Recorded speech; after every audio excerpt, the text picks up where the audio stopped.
வணக்கம் நண்பர்களே. ஆடிப்பட்டம் தேடி விதை. ஆடினே இருப்பேன். என்ன மாசம் இது? இது என்ன மாசம்? ஜூலை மாசம். ஜூலை தமிழ்ல சொல்லு. ஓ, ஆடி மாசமா? ஸோ ஆடிப்பட்டம் அப்படிங்கிறது வழக்கமாக வருஷத்தில் எத்தனை பட்டங்கள் இருந்தாலும் சிறப்பான பட்டம் அப்படின்னு சொல்லலாம். தமிழர்கள் வாழ்வியல்ல ஆடிப்பட்டம் தேடி விதை அப்படிங்கிற ஒரு கூற்று அப்படிங்கிறது காலங்காலமாக தொடர்ந்துட்டு தான் வருது. அந்த ஆடிப்பட்டம் தேடி விதைக்கு சிறப்பு காரணங்கள் என்ன அப்படின்னு பார்த்தீங்கன்னா, ஒன்று ஆடி மாதம் அப்படிங்கிறது தென்மேற்கு பருவமழை தமிழகத்துக்கு ஸ்டார்ட் ஆகக்கூடிய மாதம். அந்த மாதத்தில் ஸ்டார்ட் ஆகும் பொழுது உழவுக்கு தேவையானதை ஒரு பயிர் வைக்க தேவையான நிலத்தை தயார் பண்ணுறது, விதை ரெடி பண்ணி வைக்கிறது, நாட்டுகள் எப்பயும் பராமரித்து வைக்கிறது. தமிழ்நாட்டோட பிரதான உணவு பயிர் ஒரு காலத்தில் நெல்லாக தான் இருந்தது.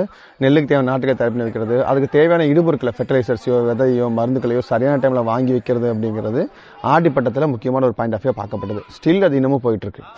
இந்த மாதிரி திட்டமிட்டு பண்ணுறது அப்படிங்கிறது பார்த்தீங்கன்னா தமிழக வாழ்வியலில் வந்து ரொம்ப முக்கியமான ஒன்று. ஸோ எதுக்காக ஆடி மாதம் தேடி விதை சொன்னாங்கன்னா, வரக்கூடிய மாதங்கான புரட்டாசி ஐப்பசி கார்த்திகையில் மழை ரொம்ப பெருசாக வந்துடும், பயிர் பெருசாக வைக்க முடியாது.